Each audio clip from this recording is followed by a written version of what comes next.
जी हाँ दोस्तों, कुछ तो बड़ा होने वाला है जिसकी कल्पना पूरी दुनिया भी नहीं कर सकती, क्योंकि कोई इंसान इतना गिरा हुआ कैसे हो सकता है। आज आप लोगों की भी जानकर होश उड़ जाएंगे, क्योंकि अमेरिका भारत के जम्मू एंड कश्मीर में कूद पड़ा है और मोदी सरकार पर अब तक का सबसे बड़ा हमला किया है। लद्दाख के अंदर बीजेपी के हेडक्वार्टर को जलवा के राख करवा दिया। कश्मीर में तबाही मचवाकर 57 मुस्लिम देशों के साथ खड़ा हो गया है। लेकिन इसी बीच भारत को एक बड़ा सपोर्ट मिला है और ये कोई मामूली समर्थन नहीं है, बल्कि 60 लाख लोगों ने पीओके पर हमला करने के लिए भारत को समर्थन दिया है। इस समय अमेरिका से लेकर भारत पाकिस्तान तक में हड़कंप मचा हुआ है और 57 मुस्लिम देश अमेरिका के न्यूयॉर्क में ट्रंप के साथ हाई लेवल मीटिंग कर रहे हैं। आइए अब आपको बता दें कि भारत को गिराने के लिए अमेरिका इतने बड़े बड़े षड्यंत्र क्यों रच रहा है, इनके पीछे की वजह क्या है। और इन सभी खबरों के साथ साथ कई और भी हैरान करने वाली खबरें आप लोगों को इसी वीडियो में बताएंगे, इसलिए मिस मत करना। और अब वीडियो शुरू करने से पहले आप लोगों से दिल से एक हम्बल रिक्वेस्ट है कि अगर आप लोग हमारे चैनल पे पहली बार आए हो या फिर अभी तक चैनल को सब्सक्राइब नहीं किया है, तो एक देशभक्त होने के नाते सबसे पहले चैनल को सब्सक्राइब करके बेल आइकन को प्रेस जरूर कर देना और वीडियो पर भी लाइक एंड कमेंट करना मत भूलिएगा। तो दरअसल दोस्तों ये बात तो आपको भी बताया कि इस समय यूनाइटेड नेशन के अंदर यूएनजीए की 80वां सेशन चल रहा है, जिसमें हिस्सा लेने के लिए भारत के विदेश मंत्री एस जयशंकर साहब जी पहुंचे हैं। जाने वाले तो पीएम मोदी जी थे, लेकिन डोनाल्ड ट्रंप की हरकतों की वजह से पीएम मोदी जी ने यूएसए की अपनी इस ट्रिप को रिजेक्ट कर दिया और अपनी जगह भारत के विदेश मंत्री एस जयशंकर साहब जी को भेज दिया। आपको बता दें कि यूएनजीए की ये वो हाई लेवल मीटिंग है जिस समय दुनिया भर के देशों के सभी टॉप लीडर्स पहुंचते हैं और अब इसी मीटिंग में शामिल होने के लिए 57 मुस्लिम देश भी पहुंचे, जिनका एक बड़ा संगठन है ओआईसी। और साथ ही साथ भारत का पड़ोसी दुश्मन भिखारी पाकिस्तान भी यूएनजीए की मीटिंग में शामिल होने के लिए यूएसए के न्यूयॉर्क में पहुंचा है। अब भिखारी पाकिस्तान, अमेरिका और ओआईसी के देशों ने यहीं पर भारत के खिलाफ एक बड़ा षड्यंत्र रचा। और हैरानी की बात तो ये थी कि इस मीटिंग के तुरंत बाद भारत के अंदर लार्ज स्केल पर दंगे शुरू हो गए। जम्मू कश्मीर के लद्दाख में बीजेपी के हेडक्वार्टर तक को जला के राख कर दिया। अब इसके पीछे की जो अमेरिका की गंदी कूटनीति है उसको भी डिटेल में एक्सपोज करेंगे कि आखिर अमेरिका किस लेवल की गंदी राजनीति का इस्तेमाल भारत के खिलाफ कर रहा है। दरअसल डोनाल्ड ट्रंप ये अच्छे से जानता है कि उसका एशिया से पत्ता साफ हो चुका है। अब तक अमेरिका भारत के साथ अपने अच्छे रिलेशन बिल्ड करने की कोशिश कर रहा था। भारत भी अमेरिका के साथ कई बड़ी बड़ी डिफेंस डीलें साइन कर रहा था, क्योंकि अब तक भारत को उम्मीद थी कि ट्रंप पीएम मोदी जी का मित्र है, क्योंकि यूएसए के इलेक्शन के दौरान भारत के लोगों ने भी ट्रंप का ही समर्थन दिया था। काश भारतीय लोग उस समय भारतीय मूल की कमला हैरिस का समर्थन कर पाते तो आज भारत को ये दिन देखना नहीं पड़ता। लेकिन भारत के लोगों ने ये सोचा कि ट्रंप आतंकवाद के खिलाफ है तो वो पाकिस्तान के केसेस में भारत का समर्थन करेगा। लेकिन अब जैसे ट्रंप ने अपनी औकात दिखाई और भारत को ये पता चला कि ट्रंप तो आतंकवादियों का पड़ोसी है, तो ट्रंप का भारत से भी ये पत्ता साफ हो गया। भारत ने अमेरिका के साथ कई डिफेंस डीलें रोक दी हैं, जिसके बाद डोनाल्ड ट्रंप ने क्वाड समिट को भी लगभग खत्म कर दिया है, जिसे चाइना को काउंटर करने के लिए बनाया गया था। अब डोनाल्ड ट्रंप की इन्हीं हरकतों की वजह से पीएम मोदी जी ने एससीओ समिट में शामिल होने का निर्णय लिया और सीधे चाइना पहुंच गए। अब यहीं से शुरू हुआ था एक बड़ा जियोपॉलिटिकल खेल, जिसकी वजह से अब यूएनजी के अंदर अमेरिका और इस्लामिक देशों ने भारत के खिलाफ सबसे बड़ा षड्यंत्र रच दिया है। अब पहले आप लोग खुद ही आर्टिकल देख लो, जिसमें साफ है कि Arab Islamic states welcome Trump meeting on Gaza,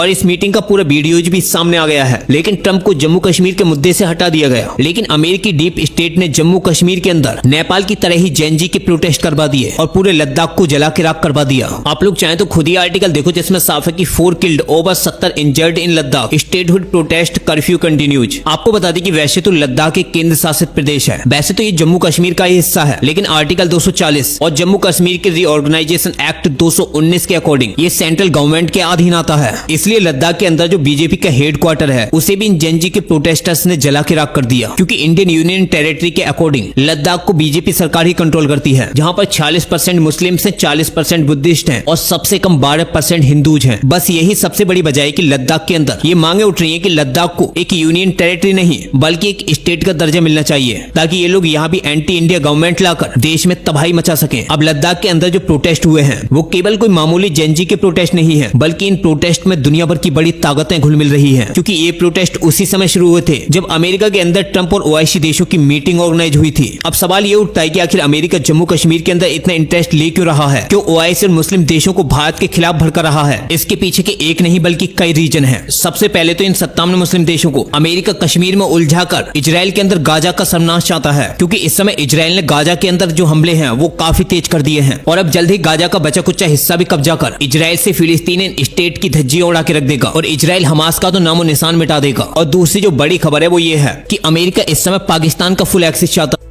है, फिर वो चाहे मिलिट्री को लेकर हो या फिर पाकिस्तान के अंदर अपने एयरबेस बनाने हो या फिर पाकिस्तान के अंदर अपने हथियार या फिर मिलिट्री को उतारना हो। क्योंकि अगर पाकिस्तान पर अमेरिका ने अपनी पकड़ बना ली तो फिर अमेरिका आसानी से तालिबान को भी काउंटर कर सकता है, चाइना को भी काउंटर कर सकता है, ईरान को भी और भारत को भी। इसलिए अब बांग्लादेश भी पाकिस्तान की राह पर ही निकल चुका है, जो अब अमेरिका की कठपुतली बनने के लिए तैयार है। क्योंकि बांग्लादेश के अंदर भी अब अमेरिकी मिलिट्री डिप्लॉय हो चुकी है और अब जल्द ही पाकिस्तान जैसा हाल बांग्लादेश का भी होने वाला है। अब यही वजह है कि लद्दाख के अंदर जो रिसेंटली प्रोटेस्ट चल रहे हैं उनमें डीप स्टेट और पाकिस्तान ओआईसी जैसे देशों का ही हाथ है। यहीं से लद्दाख के लोगों के लिए फंडिंग हो रही है। क्योंकि जिस तरीके से मुस्लिम जैन जी नेपाल के रास्ते पर निकलकर लद्दाख से बीजेपी को उखाड़ना चाहते हैं, वो सब कुछ साफ बयां कर रहे हैं कि आखिर इन लोगों की मंशा क्या है, इन्हें फंडिंग कहां से मिल रही है। क्योंकि कश्मीर के अंदर जो मेजोरिटी में मुस्लिम्स और बुद्धिस्ट हैं, उनका कनेक्शन अमेरिका और पाकिस्तान से है और यही सब मणिपुर में देखने को मिला था। आपको बता दें कि यहाँ पर कांग्रेस भी पाकिस्तान और अमेरिका जैसे देशों के साथ पूरी तरीके से इन्वॉल्व है, लेकिन ये सब कुछ वेब चैनल से हो रहा है। लेकिन भारत ने भी इन सब की धज्जियां उड़ा के रख दी। और सबसे बड़ी हैरानी तो उस समय देखने को मिली जब पाकिस्तान ऑक्यूपाइड बलूचिस्तान के तकरीबन 60 लाख से भी ज्यादा लोग पीओके पर हमला करने के लिए भारत के साथ खड़े हो गए। और इन 60 लाख लोगों ने ये बिल्कुल साफ कर दिया कि आप लोग पीओके पर अटैक करिए और हम आपके साथ हैं। अब आप लोग चाहे तो खुद ही आर्टिकल देखो जिसमें साफ है कि 6 million Baloch stand with India, Rajnath Singh POK statement wins Baloch leader support. आपको बता दें कि भारत को बलूचों का समर्थन ये पहली बार नहीं मिला है, बल्कि बलूच हर मुद्दे पर भारत के साथ खड़े हैं। और इस बार बलूचों ने भारत को जो समर्थन दिया है वो इसलिए दिया है क्योंकि रिसेंटली आप लोगों ने देखा था कि भारत ने बलूचों को यूएनजी के अंदर चाइना और पाकिस्तान द्वारा लाए गए एक प्रस्ताव के अकॉर्डिंग जो ग्लोबल टेररिस्ट बनाने का प्रपोजल था उस पर अमेरिका, फ्रांस और यूके से वीटो लगवा दी थी और बलूचिस्तान लिबरेशन आर्मी को ग्लोबल टेररिस्ट घोषित होने से बचा लिया था। और ये पहला मौका नहीं है, बल्कि बलूच के नेता तो इससे पहले भी कई बार भारत से हथियार तक मांग चुके हैं कि आप लोग सिर्फ हमें हथियार दीजिए, उसके बाद पाकिस्तानी सेना की लाशें गिनने के लिए तैयार हो जाइए। अब यहाँ पर ऐसा बिल्कुल भी नहीं है कि अमेरिका पाकिस्तान की मदद कर रहा है। अमेरिका पाकिस्तान के अंदर अपनी सबसे ताकतवर कूटनीति का इस्तेमाल कर रहा है क्योंकि अमेरिका नहीं चाहता कि एशिया में शांति रहे, वो पूरे एशिया में अशांति फैलाना चाहता है। और अगर आप लोग ये सोच रहे हो कि अमेरिका यहाँ पर शांति फैलाने की कोशिश कर रहा है क्योंकि उसने सिंदूर ऑपरेशन के दौरान भारत और पाकिस्तान के वॉर को रुकवा दिया था, तो यहाँ पर भी आप लोगों का एक बड़ा भ्रम है। क्योंकि उस समय डोनाल्ड ट्रंप ने सिर्फ अपने नोबेल प्राइज के बारे में सोचा था और उसके बाद अमेरिका ने पाकिस्तान पर दबाव बनाया था कि आप लोग भारत से अप्रोच करिए और दोनों ही देशों के बीच में सीज फायर करवाने की कोशिश करिए। और पाकिस्तान की तरफ से अप्रोच किए जाने के बाद ही भारत सीज फायर के लिए तैयार हुआ था। लेकिन भारत को सीज फायर करने की गलती बहुत महंगी पड़ गई। भारत को सीज फायर नहीं करना चाहिए था क्योंकि भारत और पाकिस्तान के बीच में वॉर तो होगा, आज नहीं तो कल पाकिस्तान की ठुकाई निश्चित है और अब की बार उसे अमेरिका भी नहीं बचा पाएगा। इसलिए भारत लार्ज स्केल पर एलओसी बॉर्डर पर हथियारों की फौज इकट्ठी कर रहा है। इसलिए राजनाथ सिंह ने भी एक बड़ा स्टेटमेंट देकर ये साफ कर दिया कि अब हमें पीओके पर अटैक करने की जरूरत नहीं है, बल्कि पीओके तो खुद में खुद भारत में ही शामिल होने वाला है। क्योंकि अमेरिका भिखारी पाकिस्तान को और भी खतरनाक दंदल में धकेलने वाला है जहां से निकल पाना पाकिस्तान के लिए नामुमकिन है। अब आप लोग अमेरिका के इस खतरनाक षड्यंत्र के बारे में क्या कहना चाहते हो, अपने राय कमेंट बॉक्स में जरूर बताना। फिलहाल इस वीडियो में इतना ही, मिलते हैं एक नई वीडियो के साथ, तब तक के लिए।